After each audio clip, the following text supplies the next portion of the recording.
Hello, everyone. I'm Lauren Hubele here with my favorite astrologer, Jyoti Wind. And today we have a very special episode for you. Jyoti will be taking a look at the year ahead from July to December. Is that right, Jyoti?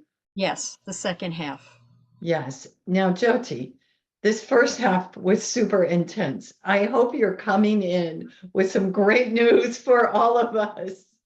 Um, yeah, it's milder. I mean, I think, just at a glance, I think November is going to be um the strongest of the next 6 months. Okay. But looking at July, um it feels milder, and eclipse season is usually spring and fall, at least right now. It's spring and fall, so we have no eclipses in the summer, so that's a good thing. So Jyoti, if I just wanted to kind of have a real high view of the 6 months ahead, is that possible to just give me a overview? Um, well, we're going to have two Mercury cycles, and we're going to have a Mars cycle. Mhm. And so I think that there's nothing that strikes me out of the ordinary. And so you could say it's business as usual, but business as usual in these days is full of transformational opportunities and some real, you could say, evolutionary pushes, you know, Okay, but so it's our nothing, new nothing, normal. yeah, it's our new normal and nothing like April. Oh, okay, okay, then I'll take it. So let's go with July, Jyoti. Okay, so in July, Neptune is stationing as we come into July from the 28th of June to the 7th of July. And so Neptune gives us sensitivity. It gives us sensitivity to what's going on. We're working on our spiritual thinking and kind of tuning in, maybe a nod toward boundaries, where boundaries would be good for us to cultivate. Mhm. The new moon on the 5th brings staying power and a bit of perseverance. It's an invitation to look deeper and yet a willingness to go with the flow.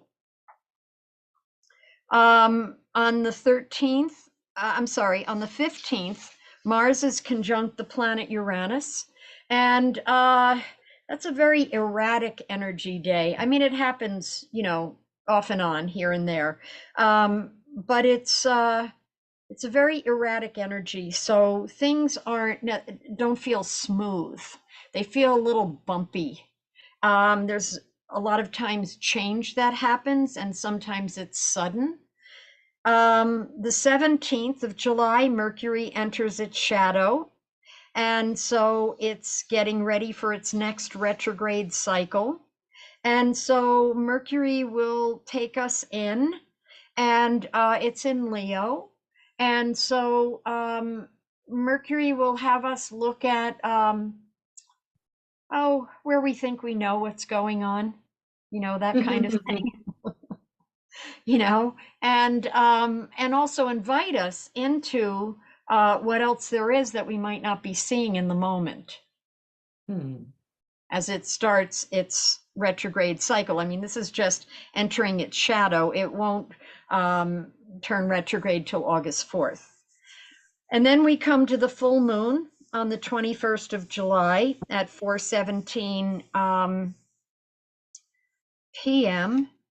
And I'm sorry, it is, do I have the right one? Yes, 4:17 a.m. Sorry about that.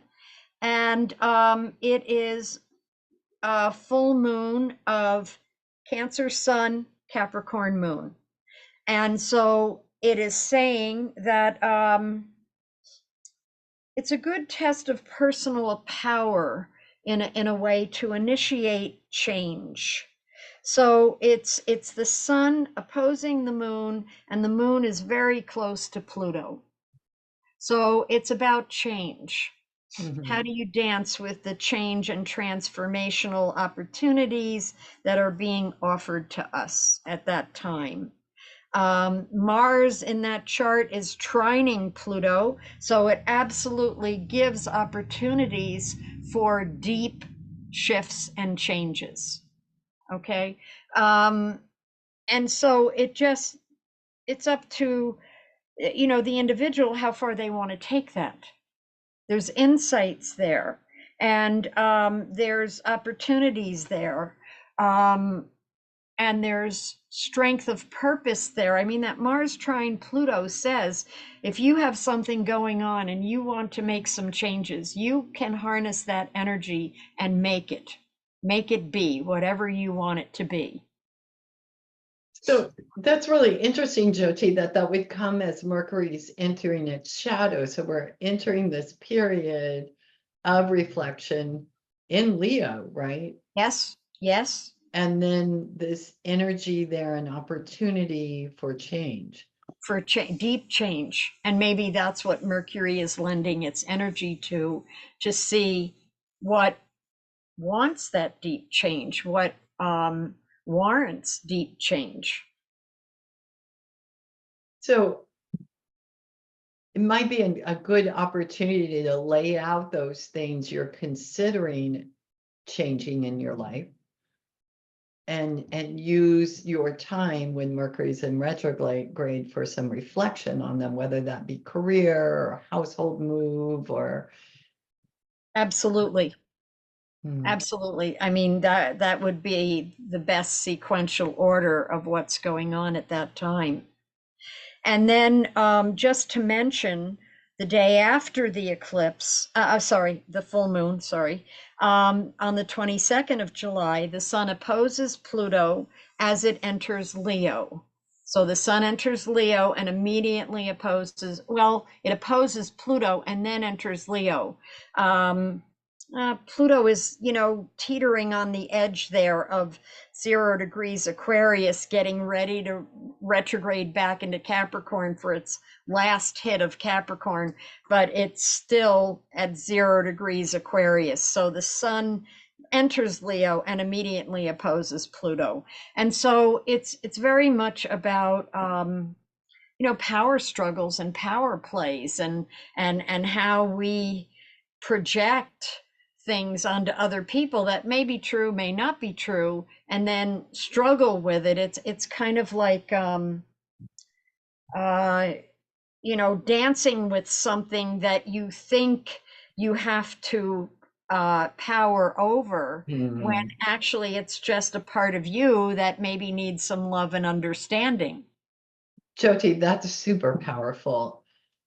I love that metaphor you're using of dancing with really a part of ourselves, Yeah, right? it's like dancing with the shadow, or like in other cultures they may say it's like dancing with the demon, you know. And so it's not really, that's just a part of you that you're wrestling with and out picturing into the world, perhaps, and maybe somebody else fits right in there somehow conveniently, and then it's like you're wrestling with them, but you're really wrestling with Mhm. yourself. And so this is something we would experience towards the end of July. Yeah, the 22nd. Yeah, Yeah, and that would hold for a couple days building and a couple days after. sure, sure. Okay. Anything you want to add before we hit August? No, let's go on into August. Okay. So the new moon is on the 4th at 5:13 a.m. Mountain Daylight Time, the same day that Mercury turns retrograde in the evening at 10:56 p.m. Mountain Daylight Time. And so here you have a new moon, and then later that night, Mercury turns retrograde for its 3-week retrograde cycle. And so this new moon, in and of itself, is really about nurturing. It's about nurturing yourself, nurturing other people, finding that balance between self and other. It's it's also really opening up, um, kind of like your next challenge. It's opening up your future, and it's saying, go for it. Take some risks. Don't just keep the status quo. I mean, the North Node's been in Aries for a while, and it's moving, it's at 8 degrees, so it's moving, it moves backwards, and from our perspective. And so, we have a bunch of months before it's going to enter a different sign. So it's like, you have this year, let's say, of risk taking and trying new things. And this new moon, sun and moon together at a new moon, is trining that North Node. And so it's saying, how are you willing to take risks? And how is it timely for you to do that? Jyoti, I'm really curious about the new moon aligning with Mercury going retrograde. That sounds super special. Does that happen very often? I don't know. I've not tracked it. I don't think so. I Yeah, mean, to me, it's random. sure. Mercury all of a sudden is turning retrograde, Right. for 3 weeks, and entering the shadow for 2, retrograde for 3, catching up for 2, and then we move on. And it happens 3 times a year. And I've never timed it out. I don't think there is a timing out of its conjunction or Mhm. same time frame as a moon cycle. Yeah, and but the beauty of that, to have this new opportunity at a time where we're going inwards, and I mean, it feels like the best of all gifts, like we're getting all the parts we need. Yes, and maybe even a new vision of possibility because it's the new moon at the same time or the same day. Right. So on the 15th of August, Mars squares Saturn, and so it's a push-pull. It's a kind of push-pull energy. Mars, is halfway across the room before its feet hit the floor. And Saturn is like, don't talk to me, you know? And so it's kind of this push-pull. It's about energy conservation. Basically, don't blow it all out when you have a lot. Keep some in reserve so at least the next day you can be civil, you know? Right. So it's a loosener. Mars conjuncting Saturn is a loosener. It's kind of pushing at the places where we go, yeah, that's not so much me, or I don't know if I want to do that or not. Mars comes along and goes, hey, we're going. Let's We're do doing it. it. Yes, yes. Let's not even think about it anymore. Um, so then we come to the full moon on the 19th of August at 12:26 p.m. Mountain Daylight Time. And this has an interesting aspect of the Sun and Mercury are 1 degree apart. So that can give good insight, and Mercury's retrograde anyway. It can give Sun and Mercury really close together, can also bring an inundation of one's own thinking process. Good to get out and go hang out with a friend, periodically so that you don't get inundated with your own thinking. But it can also give good insight. Mhm.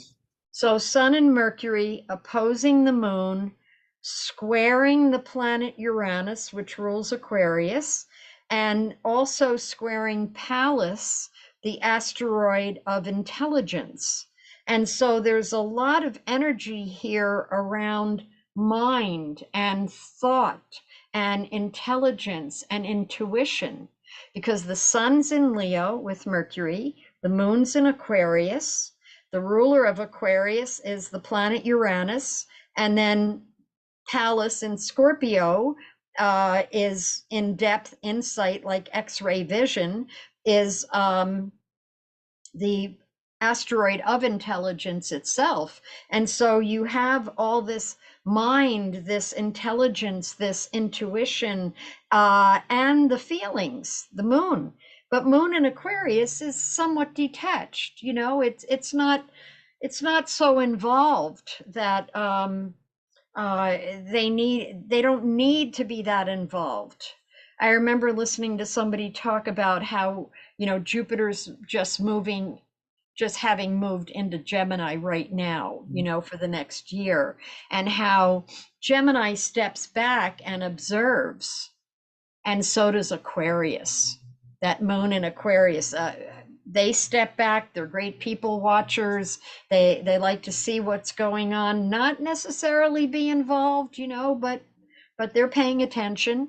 So you have this energy pattern here of shifts and change, emotional insights, intuition, in-depth looking, in-depth seeing, and getting beneath the surface of things. So I think that over that next full moon period, let's say from the full moon of August to the full moon of September, I think we have opportunities, and with Mercury retrograde, to really see some things that maybe weren't apparent before, without getting emotionally involved, without getting dragged through the terrain or the drama. It feels like a good time to work with that dilemma, whatever that is, whether it's a relationship dilemma or a work challenge, and to use that time between that full moon and Mercury turning direct. Feels Yes, right for that. it is. And plus trusting your intuition and trusting your intelligence, that you know what you know, and that sometimes you don't have to logically figure things out. Sometimes you just flash on something and know it. Well, in this time where intuition is high, won't we also have more confidence in our own intuition? Well, it's all squares and Oh, oppositions, mm, So, yes, at times, and at other times we might think, well, if I believe that, I might have to change something. If I believe that's true. I mean, this is the planet Uranus involved in this grand fixed cross, and it's like, okay, that's change. yeah. So the underlying energy here is of continued change. Okay, so then we look at when Mercury goes direct at the end of the month on the 28th, at 3:14 p.m. Mountain Daylight Time. And so we begin to move. Mercury begins to show us some things and move from an inward looking to more of an outward gaze again, to see, okay, now what do I do with the insights I've had? Hmm. How do I, how do I bring them into day-to-day life and maybe shift and change some of the things I've had insights about? Well, I'm really curious with that because we're just around the corner then from September, whether the energy will be there to put those things into action. Oh, absolutely. Mercury's in Leo. I mean, it's going to execute, it's going Right. to have things going. So as we step into September, on the 1st of September, the planet Uranus turns retrograde, and Pluto steps back into Capricorn from around the 1st or 2nd of September till the 19th of November. Pluto will step back into Capricorn and remind us of any unfinished business from the last, what is it, 18 years, 17 years, something like that, as Pluto's been moving through Capricorn, and changing the face of corporate structure, changing the face of business, corporations as an entity, all that stuff, and having us look at business as usual. And business has changed. Business has changed. part of the pandemic leftover, you could say. So it's retrograding back into Capricorn, sitting at 29 degrees Capricorn from the 2nd of September, roughly 1st or 2nd, to the 19th of November, and giving us a chance to refine our leave taking of Capricorn. If there's any unfinished business that we just didn't get. Well, it sounds like a great opportunity, and we ought to start making our list now. Yes, and that's what Capricorn does. Perfect. That's perfect. Capricorn always has lists. Exactly. Checking things off, sense of accomplishment. I'm good. Yes. Be prepared. Yes. So on the 2nd, right as Pluto is retrograding back into Capricorn, we have the new moon at 7:56 p.m. Mountain Daylight Time. And so this new moon in September, this new moon in Virgo, the sun and moon are together because the exact degree, because it's a new moon. It's squaring Jupiter. Mercury's nearby in Leo, direct, doing its manifesting what it's gleaned, and it's a time of like practical energy flow, and yet there's freedom needs here amidst change. So there's a grand trine in Earth air. It's the planet Uranus, Venus, and Pluto. They're all within a couple degrees of each other, and this grand trine, I mean, it bleeds into, the Venus is in Libra, it's not in Virgo, it bleeds into Libra, that's the air of the grand trine, but it's pretty within range, and it's just saying that it's practical business. I mean, it's practical situations for people to practically apply what they know and to look at where they're going. Jyoti, I find that really cool that shows up just as we're getting to Labor Day, which in the Western world is always a shift from playful summer vacations, travel, to back to business, right? Back to business, back to school. Back to school, and that is, we become very practical then, and all the play is put aside. Right. And so here this aspect comes up of letting us take all that we've gathered all summer and all the intuition and all the pieces and now put it to work. And not with difficulty. Right. This grand trine, I mean, I always consider them a blessing. It's a blessing of ease, and so this suggests that there's an ease between what we know and the transformation we've already been through, and then looking at where we're going. That's beautiful. So on the 12th of September, Mercury catches up. So it's out of its cycle. The whole cycle is kind of done. And so we're into new territory with Mercury. We don't have to kind of think about Mercury too much. We've caught up, we've manifested what we could of what we saw during its retrograde cycle, and now we're moving on. On the 17th of September, there is a lunar full moon eclipse at 8:34 p.m. Mountain Daylight Time. And this eclipse is Virgo Pisces, and it's a full moon. And it's interesting because the sun is in Virgo and the moon is conjuncting Neptune. The moon's in Pisces, conjuncting Neptune, the ruler of Pisces. So that also means the sun opposes not only the moon, but it opposes Neptune as well. And a sun opposed Neptune aspect says, who am I? It's a search for identity.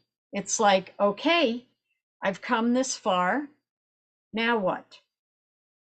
Who am I? How do I get to know myself? I mean, I'm such a big proponent of, meditation and any kind of inward looking skills that you can gather or develop. And so anything like that would be very advantageous. Plus, the sun is trining Pluto, trining the planet Uranus, forming a grand trine in Earth. And so in the midst of this lunar full moon eclipse. So I'm going to digress into a little astrological technicality here. Okay. So when you have a grand trine, that's a great aspect of ease and flow. A lot of times when people have it in their natal chart, they can get lazy. Oh, I know I can do that. I'll get to that down the road. Down the road never comes, they get lazy with it because things are easy. Why rock the boat, But when you have a grand trine and you have an opposition with one of the points of that grand trine, and here it would be the moon and Neptune opposing the sun in the middle of this triangle, it makes it a kite. So you can picture this triangle kite with a string. Right. Okay, and it's that opposition that keeps that grand trine moving so people can't get lazy with it. So if you have something like that in your chart, there's challenges that arise. So you have to use your skills. You have to bring what just naturally know to the table. Okay, so here it's this ease in the middle of this challenge. And so it has a completeness to it. It's a kite. Okay, it's not just a grand trine. It's not just a full moon lunar eclipse. It's all of it. And so I would say it's an attention to boundaries and the agreements you make. I would also say it's a real sense of empowerment and wanting to do things your own unique way. Because that sun trine Pluto, wherever it shows up in a person's chart or in the heavens, like in this chart, says you emerge victorious, you land on your feet. So I think that this eclipse, everybody's going, oh, eclipses, oh my gosh, they're so intense. Yes, because they're triggers that spark something and keeps everything moving forward, even though we might not feel the effects of the eclipse for 3 to 6 months after the actual date. They're like trigger points that spark something in the chart. 3 to 6 months later, oh, okay, I see what this was about. This is what I'm doing. Wow. And so then we come to the fall equinox on September 22nd at 6:44 a.m. Mountain Daylight Time. And also, again, the sun is trining Pluto because this is just 5 days after the full moon eclipse. The sun is still trining Pluto. And so this is empowerment. This is, again, continuing that empowerment theme. So for the fall equinox, it's not like a moon cycle. So the sun is in Libra. When the sun enters Libra, that's the fall equinox. And the moon is in Gemini. And depending on where you are, whatever the rising might be. And so this is sun trine moon. This is a flow here. Sun, trine moon, trine Pluto. Very empowering, not only in day-to-day and your own sense of empowerment, but also emotionally. That moon trine Pluto, you become the person in the neighborhood that everybody comes to for, emotional therapy. I can't think of another word, because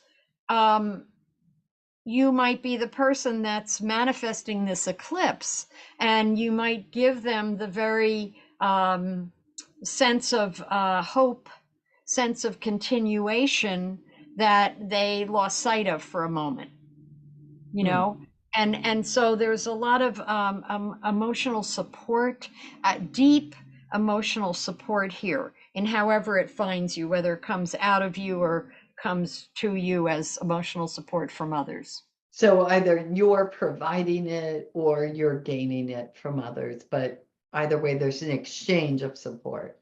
Yes, yes, yes. And the advice is, because Venus is squaring Pluto at the same time, is use your power with dispassion. In other words, remember that stepping back and just, letting people have their feelings, letting people have their experiences. You don't have to save them from anything. And but be a support person if that's what the situation calls for and you want to do. And just kind of holding the space for other people to dive deep. Wow. Wow. That's beautiful. That sounds like that whole second half of September really offers some spaciousness for us all to just be with. Yeah, and a little bit of ease in the middle Yeah. of everything. Yeah. Yes. Okay, October. Let's do it. Okay, so on the 2nd of October is a new moon solar eclipse. So these are the two eclipses of the fall period. So the eclipse falls at 12:49 p.m. Mountain Daylight Time. And it has, I found this very interesting. I find it interesting when things are all kind of together. So it has the South Node in Libra, the Moon and Sun in Libra, Lilith, the shadow in Libra, Mercury in Libra, and Juno, the asteroid of relationship, in Libra. So you have all of this stellium of planets and points, like the South Node, that are all together within orb of each other, except Juno. Juno is a little bit outside. She has her own thing going on there. About relationships, and Juno is opposing Chiron. So for some people, it may be healing in relationships, healing some relationship dynamics. But it's all about this new cycle. It's in air, so it's about communication and the mind and thinking.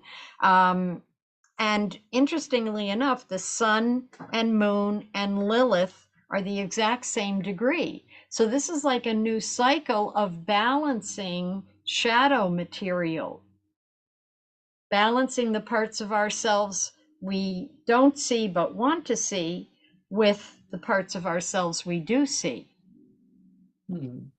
Sounds like a good time to start a practice of going inward. There might be the support for that. Yeah, that's what I was thinking, that a new cycle of working with the shadow or the unconscious or the unseen parts of ourselves, our blind side, because the more we are conscious of, the more we can respond instead of react. Yeah. That's the biggest thing with the shadow material. So what I had written down was new cycle of seeking the truth, wanting to see what gets in our own way, and how do we get to see ourselves and give voice to it. Because Mercury's in there, wants to talk about things, wants to have a balance, and because it's Libra, And so it doesn't like, you know, the scales to tip too far either way. It likes to maintain some kind of a balance. But Mercury wants to talk about things, and Mercury's right in there. It's only 1 degree away from the sun, moon, and Lilith. And so it's looking, it's watching, it's wanting to know what's going on. It seems like it would also be useful to have some sort of confidant or partner or friend that you can bounce ideas around with during this time. Or a therapist, Or a or therapist. a Sure. writing practice, even, Mm, you know, because when you're writing, you're sure. reliving the situation, and you're that distant from it, you know, so you can look at it, whether you're, you know, typing on the keyboard or whether you've got a pen in hand. You get that little foot or 8 inches of distance from it when you write it down or type it in. And so it gives you that ability to relive something or express yourself in ways that you can you're kind of stepped back from it Hmm. just enough. Hmm. So in that expressing through written word, we might be able to catch more glimpses of what it is that's asking to be healed. Yes. And to be noticed and acknowledged. Mm. Yeah. Okay. So, on the 4th of October, Pluto stations until the 20th. So the 4th to the 20th, Pluto is the same degree and minute in the heavens. It'll turn retrograde on the 11th, but that 4th to the 20th of October, even though we haven't entered Scorpio yet, it is the epitome of Scorpio time, because Okay. Pluto rules Scorpio. And so the 4th to the 20th, deep, deep experiences, a willingness to go deep, a willingness to see, and come to grips with some things that, I think, I made a mistake here. I think that Pluto turns direct, not retrograde, because Pluto is retrograde now, going back into Capricorn. Yes, it goes direct. Between the 4th and the 20th, it's stationing, and on the 11th, it goes direct. Right. So Okay. there's an opportunity here to take the previous 5 months and do something with it, because Pluto went retrograde not too long ago, and for 5 months, roughly every year, somewhere around March to September, usually, in this case, it's October, Pluto is retrograde so that we can work on things inwardly. And then it goes direct in the fall, early fall, and we get to manifest the things we've been consciously or unconsciously working on for the previous 5 months. So that 4th to the 20th is a very intense time, usually. And then on the 5th, Mars enters its shadow. It goes retrograde on December 6th. So we're in a Pluto time frame. Mars is entering its shadow to have us rethink certain things. I mean, so just briefly, I'll go over this again, but Mars enters its shadow and then goes goes retrograde on December 6th and direct in February. So we're entering a year on Mars retrograde, and a lot of times that's war. Yeah. Mars go retrograde as we enter the new year. It's happened a bunch of different times. It doesn't necessarily mean war here on our land. Who knows? But it can bring more of a sense of being at war. I mean, there's usually a war somewhere in the world. I mean, Sure. it's, Sure. yeah, that's still our evolution at bay, you know? Yeah. So Jyoti, I wanted to get clear on that. So Mars is entering its shadow on the 5th of October.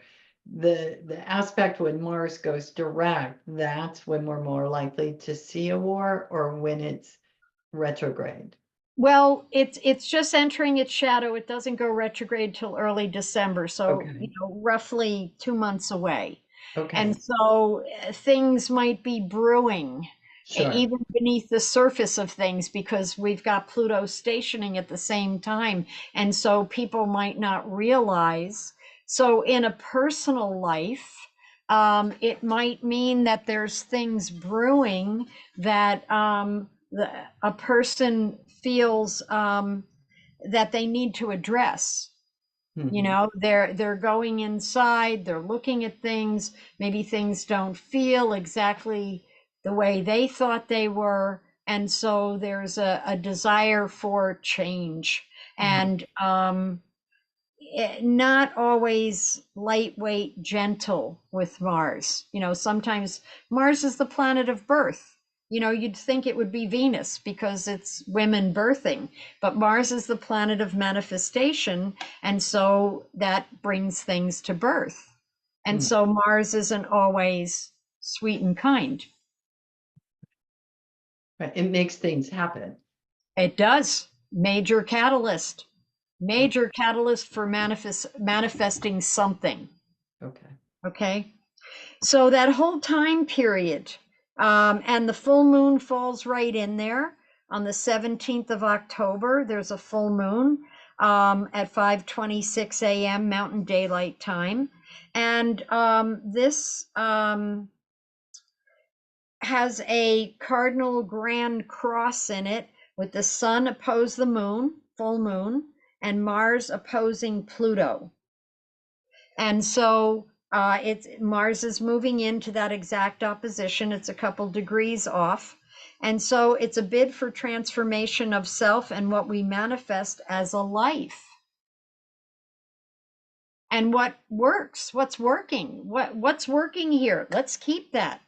What's not working? Okay. Okay.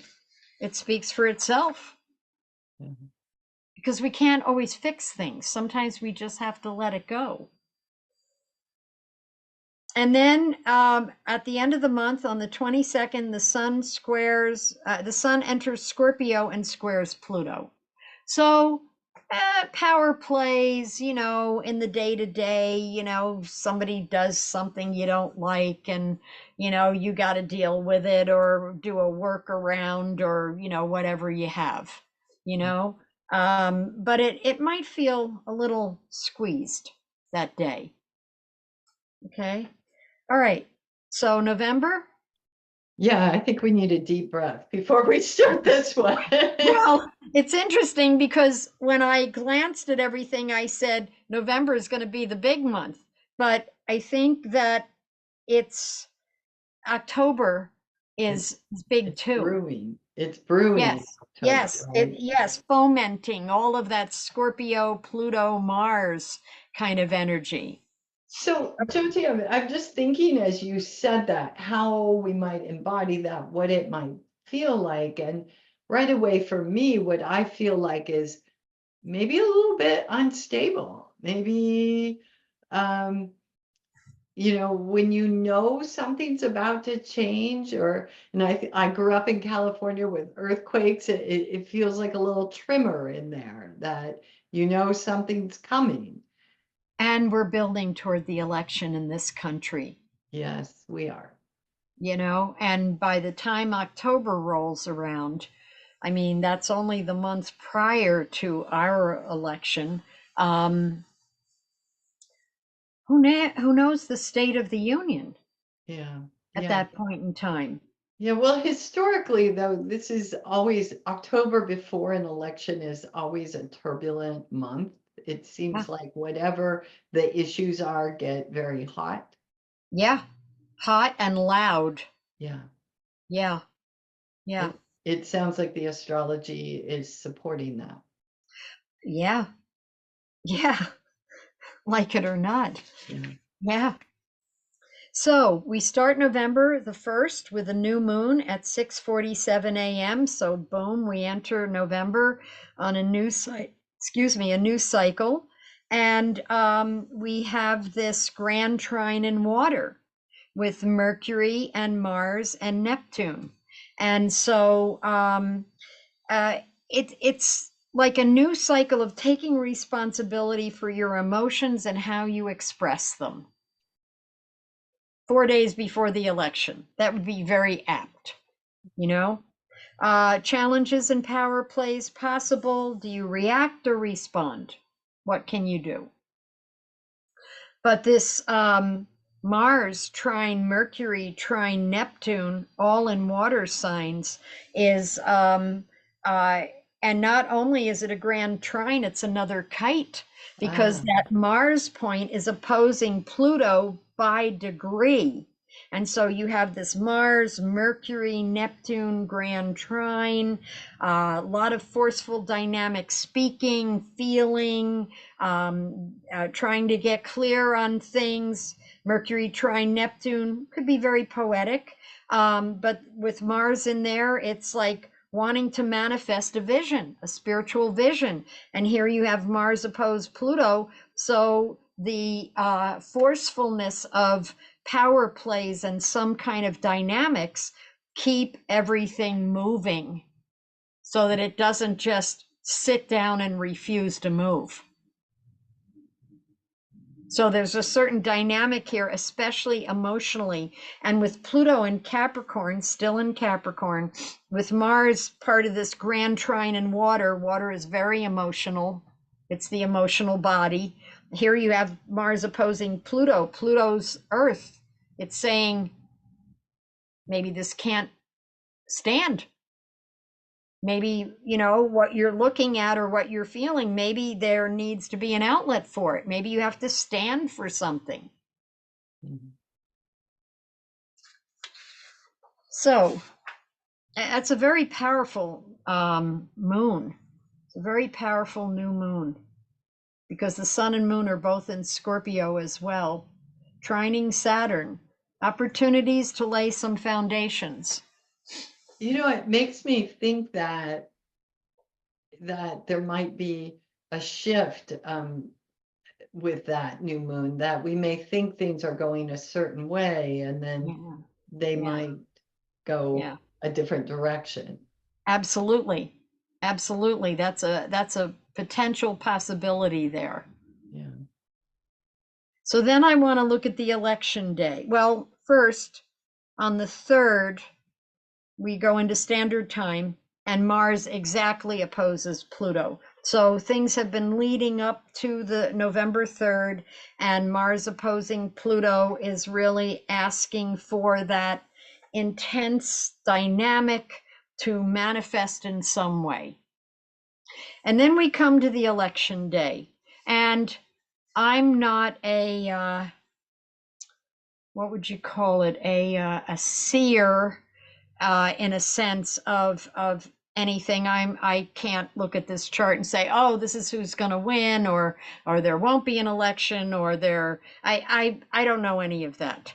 All I can do is address the energies of the day. So the sun is in Scorpio, 13 degrees. The moon is in Sag with Venus, and which is very nice. And depending on where you are, that would be the rising. But that Mars is still opposing Pluto. It's moved, you know, a half a degree away. And Mars has entered Leo. So there's a certain pride here that people might feel like they want to take in what they're doing and what they feel maybe oppressed by, that Mars Pluto, or challenged by. But the sun is 1 degree off its exact trine to Saturn. And so it's foundation building. There's a lot of staying power. And that moon Venus in Sag, looking to the bigger picture, looking at what's possible. And moon and Venus is very charismatic in a way. You know, it's like there's a sense of adventure, a sense of seeing the bigger picture, but with a sense of gentility. Okay. And it's trining Chiron pretty closely, so it could suggest some healing available. And Mercury's trining the North Node, and so insights into where we're going, insights into where we want to go, looking to the future. And that's all I've got for Election Day. I think that's enough, Jyoti. Yeah, I think so. Because 2 days later, on the 7th, Mercury enters the shadow of its next retrograde. You know, it's just how it is. One thing putting one foot in front of the other. So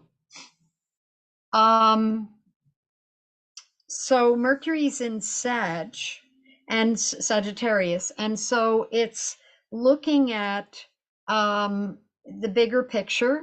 It's looking at philosophy. It's looking at visioning. It's looking at, what do we want here? What do we want here personally and collectively? Okay. And so Mercury's cycle for this one is it enters the shadow on November 7th, retrogrades on November 25th, turns direct on December 15th, and catches up on January 2nd. Okay. So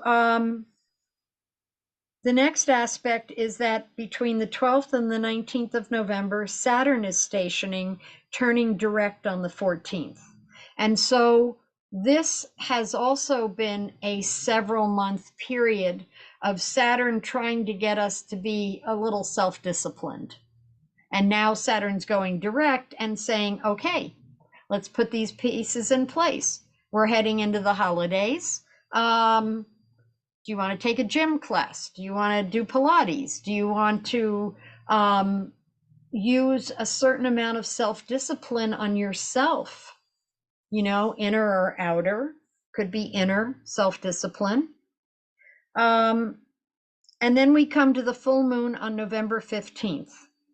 And so here are some unexpected energies at work. Some change is really being lobbied into our attentive field, let's say, because the sun is in Scorpio, opposing the moon in Taurus, and the moon is 1 degree away from the planet Uranus, the ruler of Aquarius, the planet of change. And so this is moon Uranus. And so it might be more about emotional shifts and changes. And they both trine Pluto. So it gives a certain emotional power to change. Sometimes we have to feel it. We know we need to do something and change some things, but sometimes we have to feel it. It's like, okay, I'm ready. I haven't been ready, but I'm ready now, and so this full moon is kind of pushing at this. Things feel impractical maybe and uncertain, yet you have to chart your course, set your own goals regardless of what's going on around you, and trust the process. So when you say things feel impractical around us, and then we're changing because of that, or things feel, and yes, that's it. Okay. Yes, the ground feels like it's shifting under our feet, and the planet Uranus is still in Taurus, which is earth shifts, earth changes, and so this is with the moon. Yeah, so this is kind of one of those, okay, this just isn't working and I need to do it different. And then Aquarius allows us to do it our own way. Absolutely. Chart your own course. Yeah. Yes. And it's like in metaphysics, no matter what's going on, you still have to tend your own garden.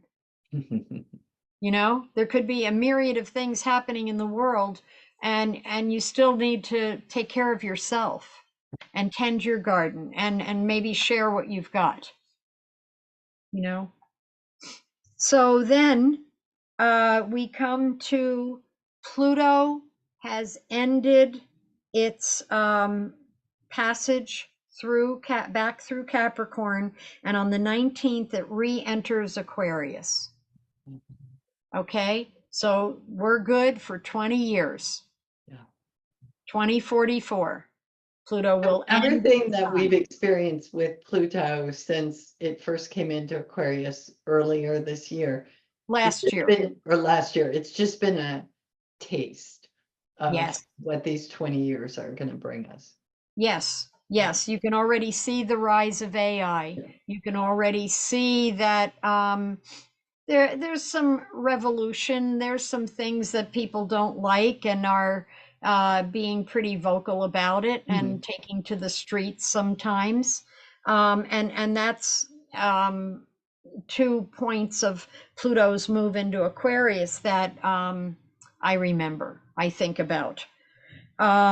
So by the time we get to the 25th, Mercury turns retrograde on the 25th at 7:42 p.m. And that is, MST, Mountain Standard Time. And so for the next 3 weeks, we are internalized in this process of rethinking our belief systems, looking at what we would like to see happen. And that then, seems very well timed, having Pluto just re-entered Aquarius yes, to just go inward then and look at the transformation that we'd like to see collectively and individually. yeah, and it's looking at the lay of the land, you Mm, know, and what other larger vision beckons us, yeah, invites us. yeah.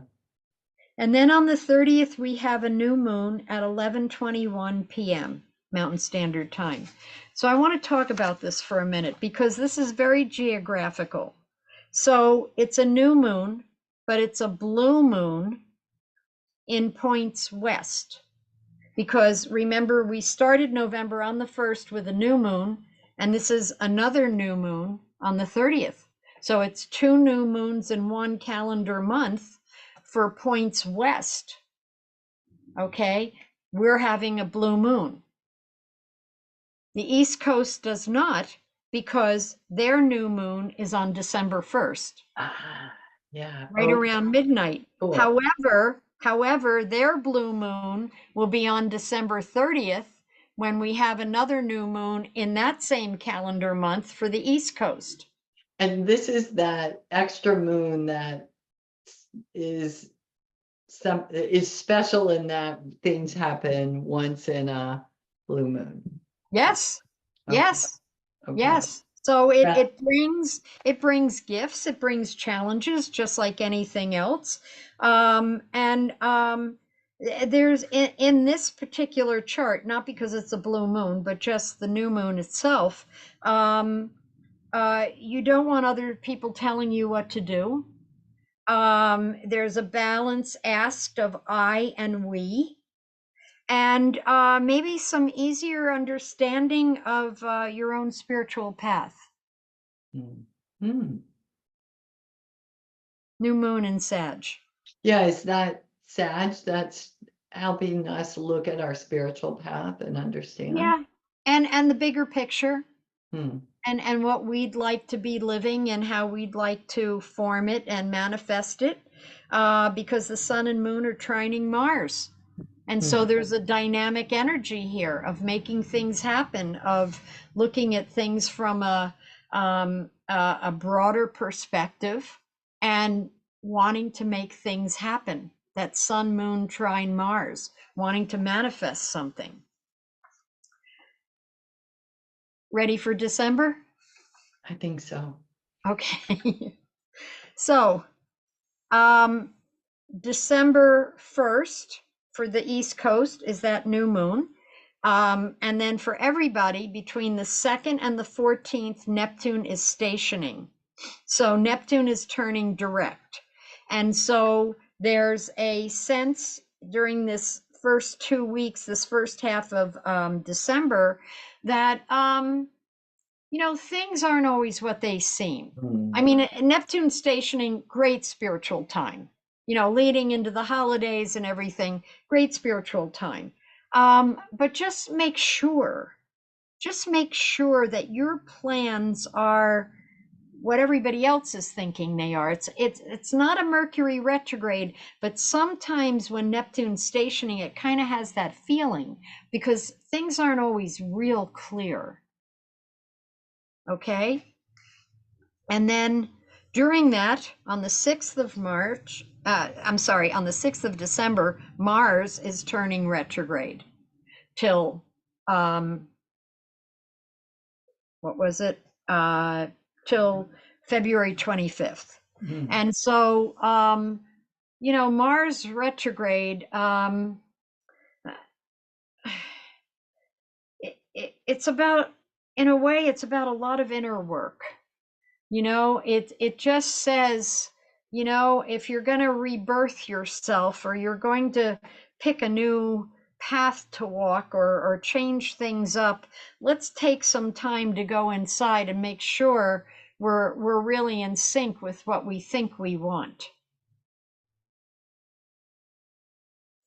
So then we have the full moon on the 15th at 2:02 a.m. Mountain Standard Time. And the same day, Mercury turns direct at 1:56 p.m. Mountain Standard Time. And so we have a full moon experience and Mercury's coming out.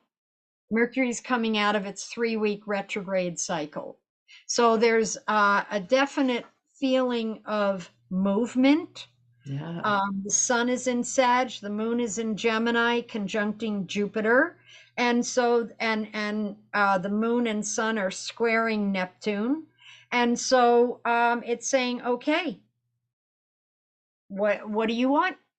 Where are you going? Where are you heading? What do you really believe is possible for yourself? Emotional connections feel easier. There's more communication available. Mars is still opposing Pluto. We're back to that again. And so there's an intense dynamic around either or, me and you, me versus other things, this transformational push. I mean, we're stepping into a new, evolutionary time frame. And so we have to let go of what's not serving us one way or another. So what I had written as a note, bring your intelligence to the table and own it. It feels very expansive, that those two things together. It's interesting, Jyoti, because earlier in this 6-month period, we had a new moon with Mercury going retrograde. And I know. Yeah, and now we're ending the year with a full moon with Mercury going direct, and that feels really like whoosh. Coming out, Yeah, emerging, time to yeah, emerge. Yeah, right in the wow. middle of winter, December 15th, but it's not so much physically as it is emotionally, mentally, spiritually, just really bringing your intelligence to the table and owning it, owning what you see, owning what you want. But imagine what that would feel like if those around you were also doing the same thing. Yeah, it might push the edges a bit and make things really happen Wow. instead of the little incremental shifts, you Yeah. know? So on the 21st, the sun enters Capricorn, which means it's the winter solstice at 2:21 a.m. Mountain Standard Time. So the winter solstice chart is the chart for the next quarter. And in the astrological calendar, it's the last quarter of the year. And it gives sun in Capricorn and moon in Virgo. And so they're not trine, the sun and moon, but there's a harmony there in earth element. And so there's a sense of flow and practicality. And the nodes, north node and south node, are squaring the sun by 2 degrees, very close. And so there's a sense over that next quarter of the year of it really pushing one each individual person, each sun, in a sense, to really look at and express themselves. It's a real push, you know, at your core. Who are you, and how do you want to express who you are? How do you want to make a life for yourself? Don't let pride become an obstacle. That's what I noted down. And so also, because of an aspect between an opposition between the moon and Saturn, it says, how do you use your alone time? Do you allow it to digress into loneliness, or do you look at it as, oh, finally have time to myself to do the things I want to do? You know, so there's this mix of a sense of harmony, of element, of practicality of Earth. Mars is still opposing Pluto, and now the moon is opposing Saturn.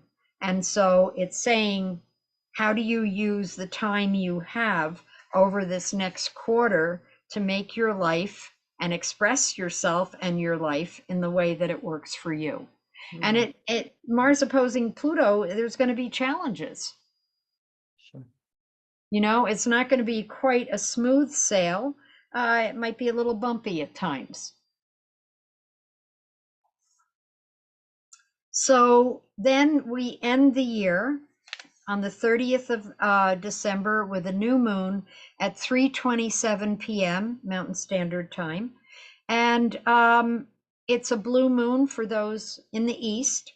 And so it gives the sun and moon in Capricorn, and Mercury is in Sag. And, you know, there's that Capricorn Sag sense of timing. And it's like time to set goals. I mean, it's almost the last day. It's the day before the last day of the year. So it's time to set goals. It's Capricorn. Mercury is looking at the bigger picture. Okay, we'll include this, we'll include that, but it wants you to be flexible in your plans. You know, flexible. There's energy for forward movement. Pluto is trining the south node exactly. And so it's saying that it's time to really shed your skin like a snake sheds its skin. Shed this year and carry on. I like that. You know, it's like, let go of your past, let go of the stories you tell about yourself. Your past is falling away. The collective past is falling away, you know, and so there's opportunities to kind of shape shift into how you want to be and what you want your life to look like. I mean, you can reinvent yourself because your past is falling away. So as you step into the new year, there's new opportunities for you to be who you really want to be. Beautiful. Be in your authenticity. Be in your truth. When you said that about the snake, I had this beautiful image of, you know, moving through these months, you know, because we have hands, we're holding on to the skin, right? Like, nope, not that part yet, not that part. And then with the snake, it just lets go. There is no holding on to it, right? No, it finds something to rub up against that'll help it slough it off. Yeah. Oh, that's even a beautiful metaphor there, because we are finding things all those 6 months to rub up against, right? Especially the Mars opposing Pluto off and Yeah. on. Yes. Yeah. Bump up against it. What can we let go? And that might be a nice image for us all to hold over these next 6 months, that it's going to be like that. We're going to bump up against something, and then it's going to ease off, and we can let whatever shed. Yes. And then we're going to Yes. bump up again, right? Yes. Yes. The skin is getting farther down the body. Yeah. You know what I mean? Yeah. And meantime, we also have a couple Mercury things going on there to give us insight into what it's time to let go of so that the skin can slough off even further. Yeah, and as much as what it's time to let go of is being okay with that, Yes. right? Yes. Yes. Yeah. I mean, nature has no empty spaces. When you let go of something, I mean, you don't walk through a black hole as you're walking down the street. You know what I mean? And so when you let go, something comes to fill that energy. So it depends what you want to fill it with. Yeah. Well, it sounds like we have lots of opportunities in these next 6 months for some inner work to help sort that out and Yes. set priorities. Yes. Yes. So opportunities for introspection, opportunities to bump up and figure out what it is that needs to go, and the energy there to make the changes. Yeah, especially that new moon right at the end of the year. New moon, new cycle, stepping into 2025. Yeah, beautiful. Yeah, and numerologically, 2025 is a 9 year, 5 and 2 and 2. And so it's a 9 year is about finishing up old business. It's bringing things to closure. It's ending, the numbers run 1 through 9, so it's ending a whole 9 year cycle. And so it's about finishing up, tying up loose ends and getting ready to move on from this whole time frame that started with the pandemic, with the Saturn Pluto conjunction in January of 2020. Yeah, so we're looking at the 2025 being that wrap up year. Yes. Yes. So if Okay. you have old business, take care of it. If you have old agreements, end them. If you have things you don't use, regift them or let them go so somebody else can use them instead of it just sitting on your shelf. Yeah. Sounds like good advice. Jyoti, that was a lot. I'm so grateful for you taking us through all 6 months. Oh, you're very welcome. Yeah. It's a good look ahead. Yeah, and for those of you listening, included in the description on this video will be the list of all the dates for you. So make sure you reference that. Thanks so much again, Jyoti. Oh, you're welcome, Lauren.